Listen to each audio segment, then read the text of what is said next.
All right, a little bit of overview about mold. You see that little picture of the ceiling tile that has some water stains.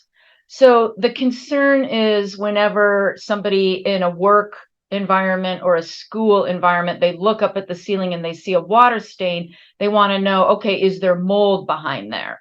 Or is that just an old water stain? Because there's a difference between water stain and mold growing on particle board.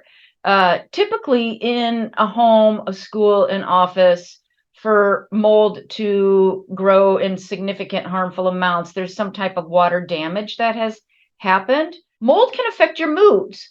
It's tricky. What comes first, like the mold inducing mood changes, or there were mood changes, and then there's mold exposure, which makes them more anxious or depressed. Well, the World Health Organization did an interesting study.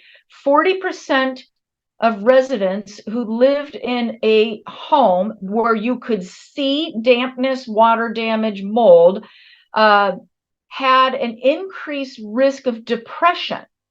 34 to 40% increased risk of depression compared to people who lived in a home that had no mold. What I like to do is more natural. I like to use the homeopathic mold allersodes. Professional complementary formulas make several different mold allersodes to treat acute mold exposure or mold allergies to desensitize. You can do slit therapy, sublingual immunotherapy for desensitizing for mold allergies, and they'll even do shots.